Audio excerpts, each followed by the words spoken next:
हिंदू धर्म में सबसे बड़े देवता भगवान भोलेनाथ हैं, जिनको देव के देव महादेव कहा जाता है। सभी देवताओं में सर्वश्रेष्ठ बताए गए हैं भगवान भोलेनाथ। ये ऐसे देवता हैं कि बहुत जल्दी प्रसन्न हो जाते हैं। भगवान भोलेनाथ बाहरी तौर पे ऐसे चीज़ को धारण करते हैं जो कोई धारण नहीं करता है, और वो चीज़ें अमूल्य होती हैं।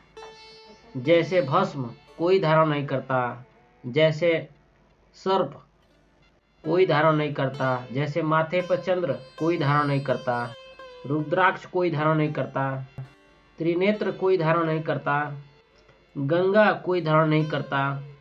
ये बहुमूल्य रत्न है, ये बहुमूल्य चीज़ें हैं, भगवान भोलेनाथ की शोभा को बढ़ाती हैं। तो भगवान भोलेनाथ को प्रसन्न करने के लिए 11 तरीके मैं बताने वाला हूँ। 11 ऐसी चीज़ें बता रहा हूँ जिसके द्वारा भगवान भोलेनाथ बहुत जल्द प्रसन्न हो जाते हैं। भगवान भोलेनाथ वो देवता हैं कि देवों के देव महादेव कहे गए हैं, कालों के काल महाकाल कहे गए हैं, जो स्वयं काल को भी निगल जाते हैं। इसलिए भगवान भोलेनाथ को महाकाल कहा जाता है। बहुत दयालु हैं भगवान भोलेनाथ, जो असुरों को भी बिगड़ सोचे समझे फल प्रदान कर देते हैं, वरदान प्रदान कर देते हैं।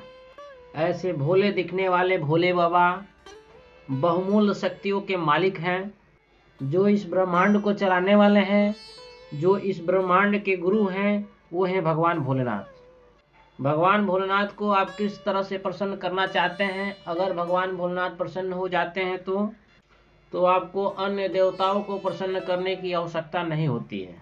भगवान भोलेनाथ की कृपा से आपको शिवलोक की प्राप्ति हो जाती है। तो आइए जानते हैं भगवान भोलेनाथ को किस किस चीज़ों से प्रसन्न किया जा सकता है और क्या क्या चीज़ भगवान को प्रिय है। सबसे पहले मैं बता दे रहा हूँ, अगर आप पहली बार हमारे चैनल कैरी रिसीबल पे हैं तो चैनल को लाइक करें, शेयर करें, सब्सक्राइब करें, कमेंट में ओम नमः शिवाय लिखें तथा बेल आइकन का बटन दबाएं, ताकि जो हम जानकारी डालें वो सबसे पहले आपको प्राप्त हो। या फिर पुराने हैं तो चैनल को लाइक करें, कमेंट में ओम नमः शिवाय अवश्य लिखें। भगवान भोलेनाथ को सबसे प्रिय जो चीज़ है, जो सबसे पहला उपाय है, वो है बेलपत्र। बेलपत्र में 3 पत्तियाँ होती हैं और 3 पत्तियों में त्रिदेव का वास होता है, ब्रह्मा विष्णु महेश। और जब इस बेलपत्र को भगवान भोलेनाथ के शिवलिंग पे अर्पण करते हैं तो भगवान भोलेनाथ अति शीघ्र प्रसन्न होते हैं। दूसरा है भगवान भोलेनाथ को प्रसन्न करने के लिए मादार का फूल, जिसे सफ़ेद आग का फूल कहते हैं। ये फूल आपको रोड के किनारे कहीं भी मिल जाएगा आसानी से। तीसरा चीज़ है वो कनेल का फूल। कनेल का फूल भी आपको कहीं मिल जाता है, सड़कों पे मिल जाता है, बगीचे में मिल जाता है, पार्क में भी मिल जाते हैं।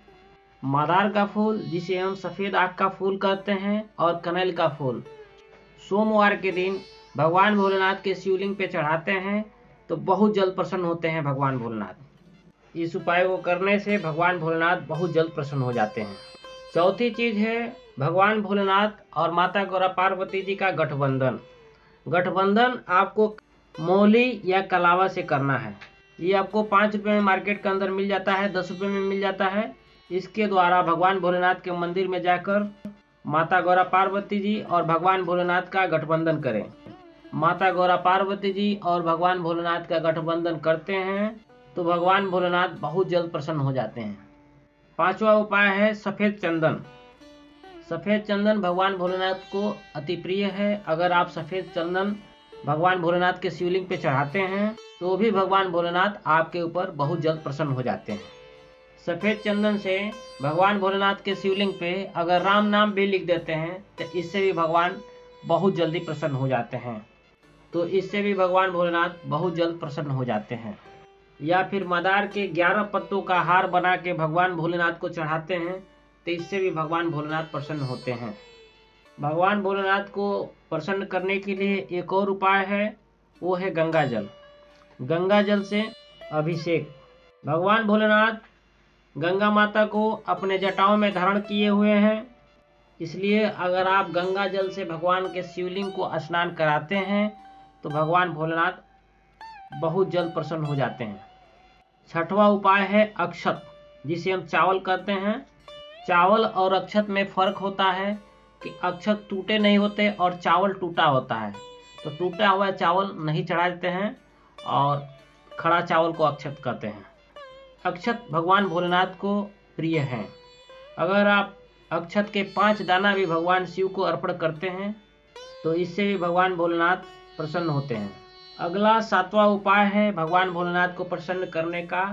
पंचामृत से स्नान कराने से भगवान भोलेनाथ प्रसन्न होते हैं। गाय का दूध, दही, शक्कर, शहद, देसी घी, इनको मिला लीजिए आप और इससे भगवान भोलेनाथ का अभिषेक कीजिए।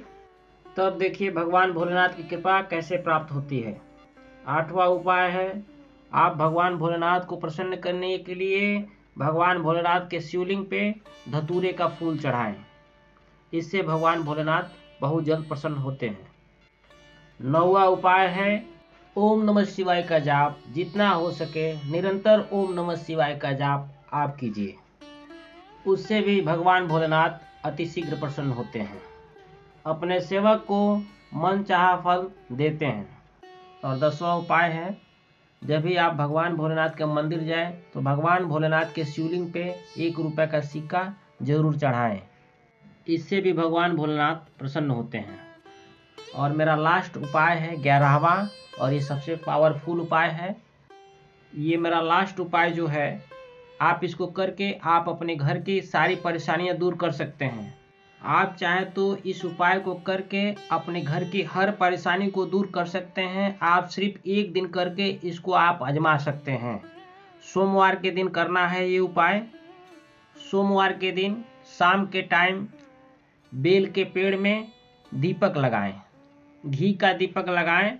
बेल के पेड़ में माता गौरा पार्वती जी, माता लक्ष्मी, भगवान विष्णु, भगवान भोलेनाथ और ब्रह्मा जी का वास होता है। और बेल के पेड़ में दीपक लगाने से आपकी हर मनोकामना पूर्ण होती है और आपके घर से जो भी दुख दरिद्र रहते हैं वो चले जाते हैं। बेल के पेड़ के जड़ के नीचे दीपक को लगाना है। इसको करने से आपके सारे मनोकामना पूर्ण होंगे और आपको माता पार्वती, भगवान भोलेनाथ के आशीर्वाद प्राप्त होंगे। इससे अत्यंत प्रसन्न होते हैं भगवान भोलेनाथ और माता पार्वती।